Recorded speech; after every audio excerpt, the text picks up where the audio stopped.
save 40%. Can you imagine if you were to take 40% of your income right now and save it every single month? How quickly you could accelerate your life? And all it's going to take is reducing the standard of living that you think you have to keep up. Why impress anybody but your family? You know what your family be impressed with? Financial stability, not a fancier truck or a faster car or a cooler watch.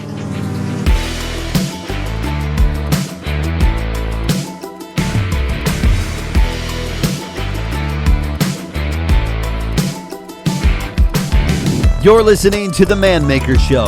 Welcome to Season 1 with your host, Brad Walgamon.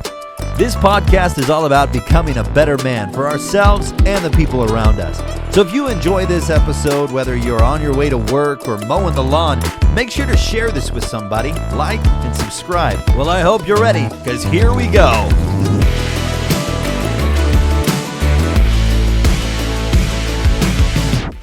Welcome to the Man Maker Show. Hope you're doing great. Bradley Wilgamot coming to you live once again. Good to be with you. Another great opportunity to share some downloads and some insights I've had over time. Some things that might make an impact for you. I hope they do. Been through a few things in my life that I'll share with you over time that hopefully don't sound self-serving or arrogant or bragging. Just some really cool opportunities I've had a chance to be a part of. I want to tell you a little bit about those. I'm sitting here in one of our homes, and I got some cool pictures behind me of Jack Nicklaus and some of the great golfers, and that Office Depot one there is a father and son classic. I'll tell you a little more about that.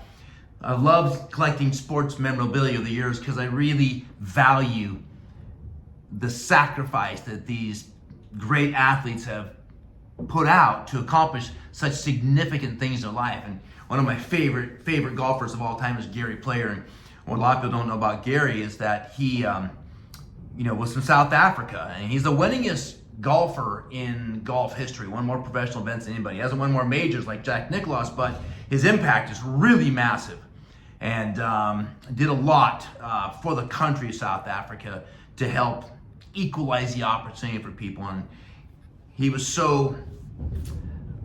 from such a controversial part of the world that he had Secret Service people staying with him most time because people made threats to kill him. It was an amazing. Imagine stepping on the golf course and someone said, "I'm going to get you," right? Because of a racial decision he made to support blacks.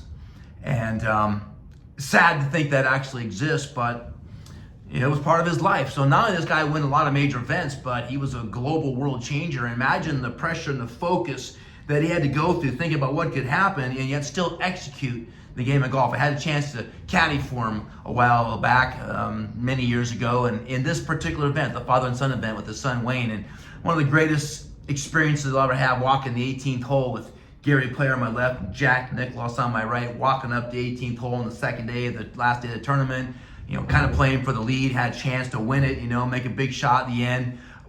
Just an unbelievable experience, and they gave me this picture signed by all the great players. It was the legends, I think they call it now, but every one of them won a major tournament, and I had a chance to meet all these great men and to hear the stories of the struggle and the challenge and the marriage issues and the health issues and the injury issues and things that happen in life, and they just kept going.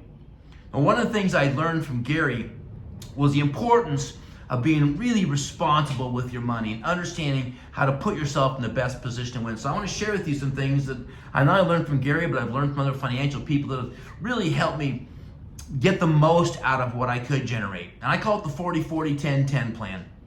And then I'm going to talk a little bit about how to create buckets with your money. Because if you're going to be a man, you're going to have to learn fiscal responsibility. You're going to have to learn how to live on a budget. You're going to have to learn to live below your means. You're going to spend less than you can. The world today is impress, buy things, depreciating assets so people think you're amazing because of what you can show them, and I think that's just fool's gold. The idea is to have enough to be generous. And I'm going to talk about the impact of generosity as we move through these seasons, and hopefully I'll get to it in today's message for you. But the 40-40-10 plan really is a real simple thing. Most of you can't do that, but I want to have you set a goal. And the 40-40-10-10 plan is this. 40% of your income pays your bills. It's what you live on.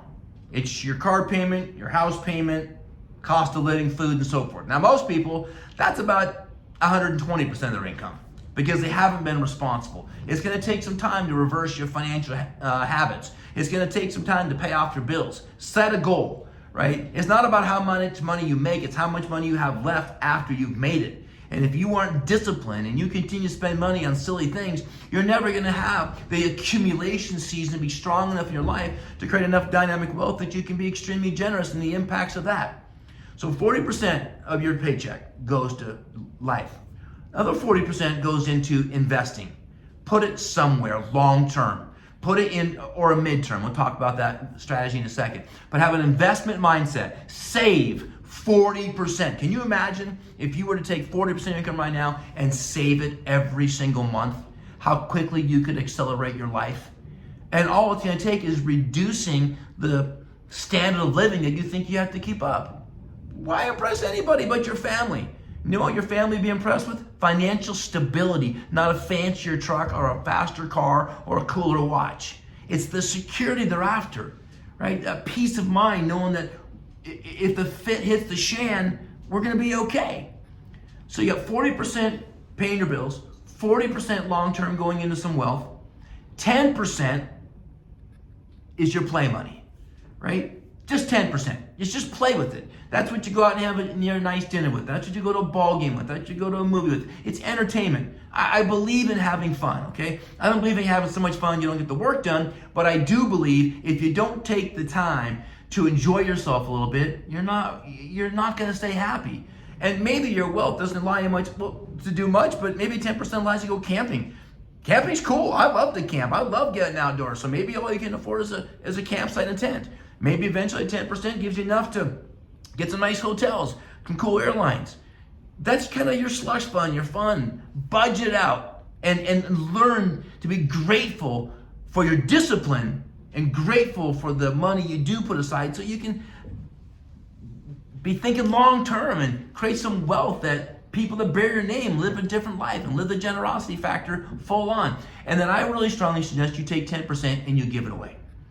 Give it to your church, give it to your community, give it to your mom, right? You can always find people of need. I remember being on a flight once coming home. No, I was going to Juneau, Alaska, and I ran into a friend of mine on the flight, and he had been down in New Orleans after the big hurricane that hit there and broke the levee and the cities got flooded and it was just a tragedy. And he was down there donating his time and working whatever way he could do to help in relief.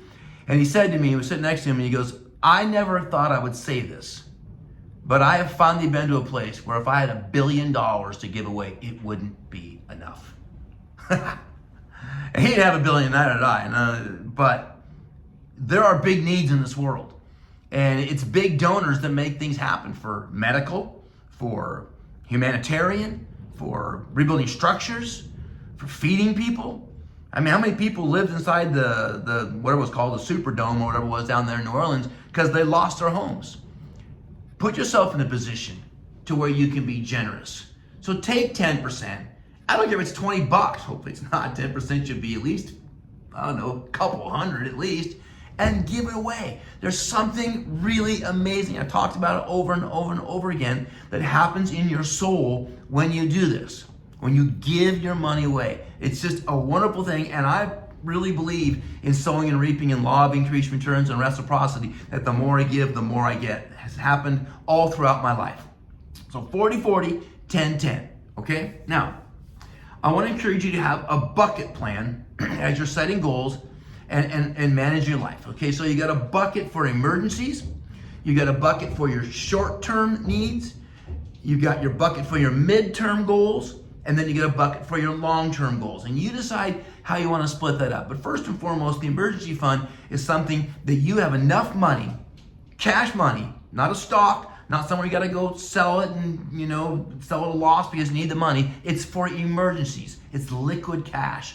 So that if something happens bad, you've got some money to pay your bills for 3 or 4 months, preferably 6 months, but 3 to 4 months, you have enough cash available to take care of your family needs if you didn't make $1, okay? That's your emergency fund. Now your short-term fund, another bucket, call them envelopes, call them different accounts that you have at your bank and your savings side or what have you, but it's for that 1 to 2 year need. Everybody needs to have some 1 to 2 year plans. I love the book, The 4-Hour Workweek by Tim Ferriss. And Tim Ferriss talks about the inspiration of having a goal in 1 to 2 years, and you work your butt off to get enough money put aside that you can go do that really cool thing, right? I loved taking my parents on awesome trips. I took them to the Ryder Cup in Spain. I sent them to the Ryder Cup in Europe. We were able to go on really fun trips together, and they were big goals. I worked really, really hard to save enough money so that I could do these awesome trips. They inspired me, right? Maybe you're saving up money so you can upgrade your car.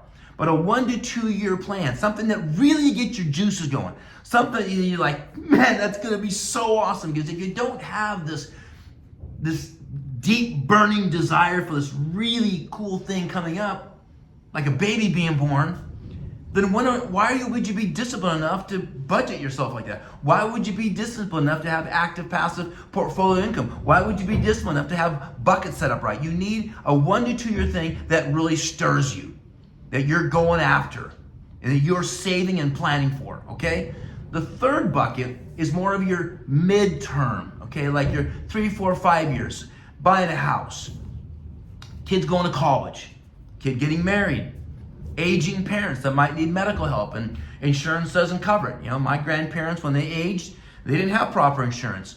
And I was able to take care of a lot of their medical things when they couldn't. And, you know, I just something I wanted to do. And it wasn't a lot of money. It was, you know, maybe $1,000 a month or something to help them with medications they needed that weren't covered, or something that just slipped through the insurance cracks. When my mom passed away, and my dad was left with massive medical bills that weren't covered.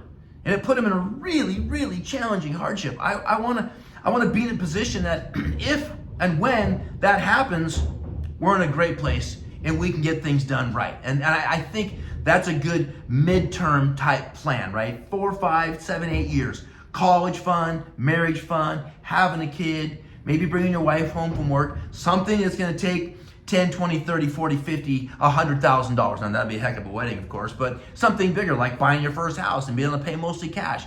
Be putting money in this fund and have an idea. Okay, if it's 7 years from now and I need 50 grand, well, how do I save that much? What's my accumulation plan? Don't just kind of think about it. Have a month by month, and then have an investment plans where you're making 3% or 7% or 10%, and get more aggressive on things with the percentage of your portfolio because of your risk tolerance and your time horizon, so you can set yourself up a proper way to have some more aggressive returns with a smaller percentage of your investment fund. But have a plan. Plan to fail. Failure plan is a plan to fail, right? No plan, no chance. You gotta have a plan. And it may seem challenging, but I don't care if you're 18 watching this video, have a plan. Have your emergencies covered, not mommy, daddy, you. Be a man and get yourself organized. When the fit is a shan, you got yourself covered. Have a 1 to 2 year plan of something that you think is gonna be really cool. Maybe it's a trip to Thailand or Europe, or to go to a Super Bowl, and I can't wait to go to the World Cup, and save your money on a 1 to 2 year model, X amount. Have a 5 to 7 year plan of something that's even more significant, buying a home, things of that nature, and then have this long range plan, this 20, 30 year plan. It really is your freedom plan. Nobody wants to work their whole life. I just say, I'll work till the day I die. I doubt it.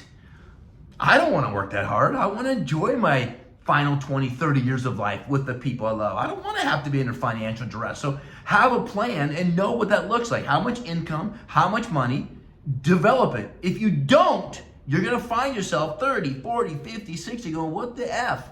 Every time I talk to most financial planners, they usually say, if guys would have started when they were 18, saving $100, they'd be in a different place when they're 50. Because you can add and compound and get yourself in a great position. But if you don't start saving when you have money, you may never have enough money because you keep increasing your costs as you increase your income. You never have the plan. Create the discipline while you're young. That's what men do. We sacrifice, we discipline, we make the tough decisions so that when we have a need or a goal, it's there. They don't catch us off guard. We don't find ourselves upside down. That's the whole idea of the emergency fund, the midterm, the emergency, the short term, the midterm, and the long term. This allows you to get the full benefits out of generosity. And I want to share with you I think, 4 significant benefits that happen as a result of saving money and being generous as you create your wealth. Number 1, we've talked about it. It increases your self-worth. I'll talk about the 4 assets in a different time. But assets is like a worth, a value. And self-image or self-worth is part of that. And generosity, without a doubt, increases your self-worth. You're more confident, you're happier, you have more hope, and we know that he who has the most hope has the most influence, right? We're able to confess things over people and speak things into existence, right? I've heard a saying, a positive word is giving life to an expectation. A positive word gives you the opportunity to fulfill it. By speaking over someone saying, I see this in you. I expect this. I feel in my heart this is your future in terms of your impact and your wealth and your prosperity. There's something about our life that changes when we live from this. The second thing that happens when you live in a generosity place is it increases your vision. Now, when you're generous with a little, you love it. It makes you want to be generous with your wealth. So it increased your vision. And what's the Proverbs say? Man without vision shall perish. If we don't have a bigger dream, if we don't increase our vision, eventually we begin to get in that law of entropy. We just begin to lose. Why? Because we lose our hope. So we don't have the same impact. We don't have the same expectations of great things. I want you to be in a place where you are increasing your vision every year, not decreasing, not getting to 65 and going, well, let's see. I'm going to retire, so my main income will stop. What can I cut out of my life when my income goes to 50%? No way, man. When you get done working with your active income, I want you to accelerate your life.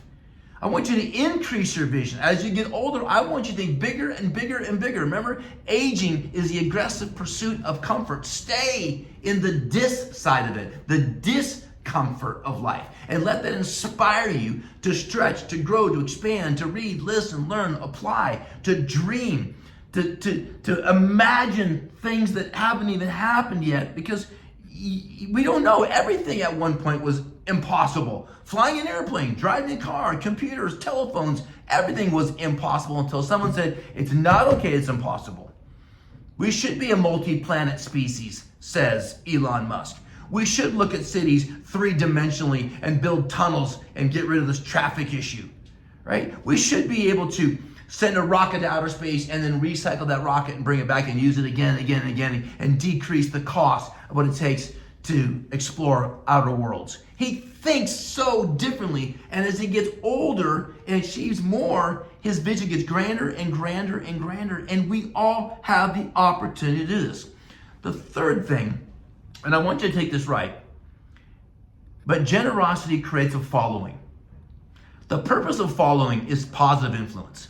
I'm not interested in you having a following like fans or people that gawk over you or that, think you're something else because of, whatever. I want people to follow you because you can guide them, because you can mentor them. I want people to follow you because you speak life in them. I want people to want to know what you know, to sit at your feet because you've done something that they want to learn to do. This creates a following. Generosity. People love to be around a generous spirit. A generous spirit doesn't just mean money. It means with your words. It means with your love. It means with your encouragement. It's adding value to anybody in any way you possibly can. This will generate a following. And gosh, I got a phone call from a guy a few months ago, and he says, Brad, I just need to tell you one of my Fab Five.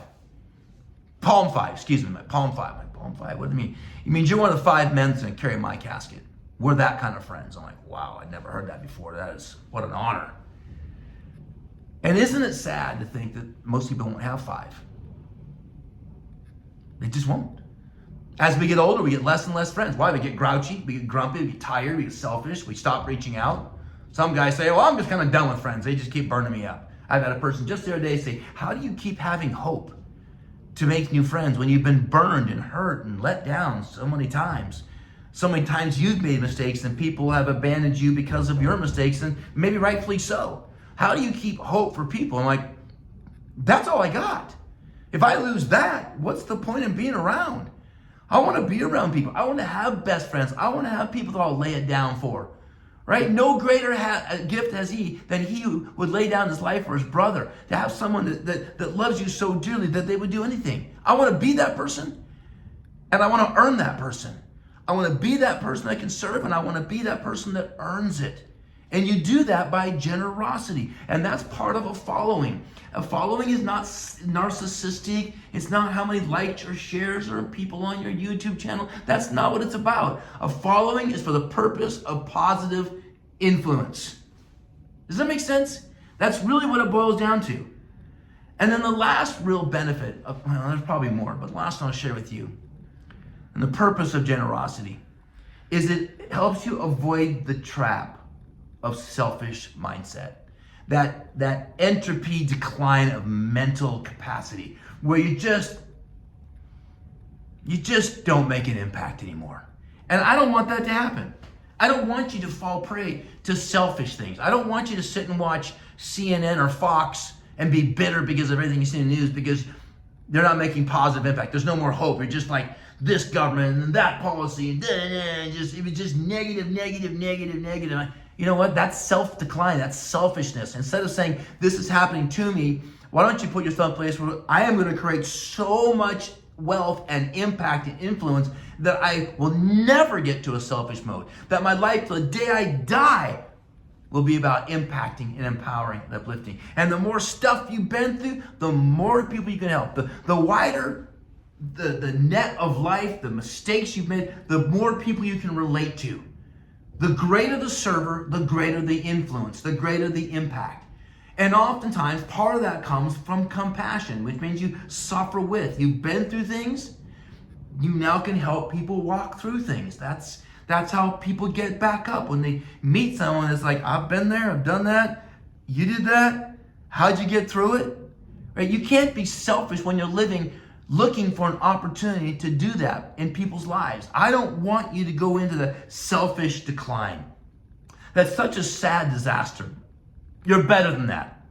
Now, I know most of you are decades away from that.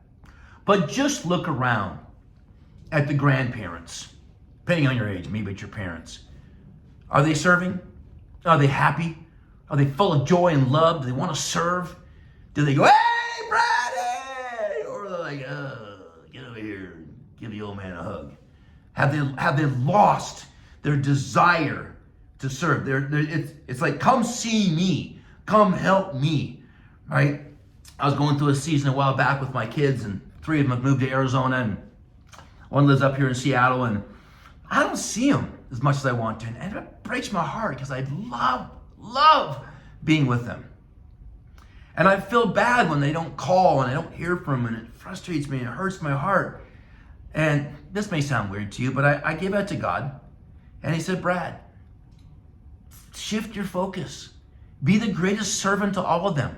Encourage them, love them. Be for them what you're hoping they'll be for you. Show them. Encourage them. If you send 50 messages, you don't get one back, send 51. What did Mother Teresa say? Someone asked her, what do you do when someone's really hurting or falling down? She goes, I love them. Well, what if they fail some more? I increase the dose. What if they fail more? Increase the dose. Because the only thing that will help people heal is people to know that they're loved, that they're valued. So if we get into selfish mode as we age and we wonder why people don't call, well, maybe because you're a grumpy call. Or maybe because you don't add value. Or maybe you don't encourage them. Maybe you don't dig in and say, what's going on? Tell me, what are you passionate about? What are you working on? What are you dreaming on? Oh my gosh, that's fantastic. How can I help? Can I pray for you? Can I study something? Can I participate? Can I come watch you perform? Right? Can I be a part of your... My mom and dad, God bless them. My little brother is a very, very talented musician. And he was in a band and traveled the world. He was an opening act for Nirvana for years. He just had this amazing life. But their music was really edgy. I thought it was quite cool. But my parents are up there, they grew up in the Lawrence Welk world, where it wasn't like hardcore hypnotic rock. But my mom and my dad would go to almost every show that Roderick played anywhere in the Northwest. And they'd show up, my mom in her little patent leather shoes and a little bow in her hair and her little cardigan sweater, and they'd walk in there and they'd sit in the back and they'd be like, oh my gosh, this is crazy. But they were so proud of their son. And I love watching them be so proud, even though like I can't hear it, it's too loud. Why are these people smashing each other and doing these crazy things up in the pit? And but they're like, that's my son. He's living his dream. He's doing what he always wanted to do. And they were so proud. And then we go in the green room afterwards, and Roderick would introduce mom and dad to all his, crazy band friends. They're just living these wild lives. And my mom would just be, oh my gosh, they're so sweet. They're so nice. I just love them. I'm so happy that you're doing what you love. I just thought that was such a life lesson, that as she aged, her generous spirit impacted people that probably thought, what is your mother doing here? Are you kidding me? Your mom came to the show? Yeah, she comes all the time. Man, I wish mine would. So what am I saying? I don't want to see you move into a selfish mode. And I know people that are old at 30. I know people that are old at 40. And I know people that are puppy dog young at 80. That's going to be a result of your generosity. If everything's about you, you're the opposite energy of generosity. And that's when you begin to have all these laws of prosperity work against you. Be generous. Be disciplined. Set your budget up right. 40, 40, 10, 10. Understand how to properly fill your emergency bucket, your short-term bucket, your mid-term bucket, your 3-month need, your 1 to 2 year need, your 3, 4, 5, 6 year need, and your 20, 30, 40 year need. Learn how to set a budget up. Start now. I don't care what your age is. I don't care if you're 50 or 15. Start and never stop. Your future self will thank you. I guarantee you, if you want to hit 30 years and you come back here and tell yourself something to your younger 25, 30-year-old body, you'd say things like, read every day, advance your mind, be kind, be generous, be disciplined, save, plan, have dreams, have goals. I read a survey of 90-year-olds that were interviewed years ago, and that would be quite a feat just to find 90-year-olds you could survey, but they said, if you could do it all over again, what would you do differently? And every one of them, well, maybe that's a stretch, but a large majority of them said, I would have spent more time with the ones I love. They didn't say I worked harder. I didn't say I would have, done all these other things. I would have spent more time with the ones I love, but I was so busy making a living, I didn't have the time to make the difference. And I heard another story a while back about a pastor, and there's a lot of great things and not so great things about a commitment to serving people your entire life. But they said the most difficult thing is when people pass. And they said there's usually two types of people. There are those that were ready, and he would oftentimes be called in as they're in their final days and pray with them and comfort them and share with their family and try to encourage people. And he says a lot of times it was beautiful. Saying goodbye, love you, thank you. He says the worst ones were the ones that weren't ready, that have a life of regret, that wish they'd done more, wish they'd served more, wish they'd loved more, wish they'd said I'm sorry more, wish they'd forgiven more, a life of regrets. So I'm trying to take those things and play them in my life, because 10 years from now, I'll be 10 years older wondering what did I do when I was this age that either catapulted me into prosperity and generosity or prevented it because of my mindset. Huge tips. And as a man, as a leader, as a sacrificial servant to your family, this is important. So let's go. Let's get disciplined. Let's do something that people don't do these days, man. Let's live below our means. Let's not show off. Let's put some money in the bank. Let's have some goals and dreams. Let's be passionate about it. Let's get all the income streams going right so that we can live in ways that people only dream of. Most people wouldn't do what I did when I was working 90-hour weeks. They wouldn't. But I worked as hard as I did because I knew what I wanted in the future. I knew that the day would come when that would pay off, and it will for you as well. But you're going to have to pay that price, right? Dream today. It's the only way you got a shot, so you can live as other people can barely dream of. The truth is, nothing you can't do. Get big hopes, get big dreams. Be disciplined. so that you can be generous. All right? Man Maker Show. Love you guys. I hope it helps. See you soon.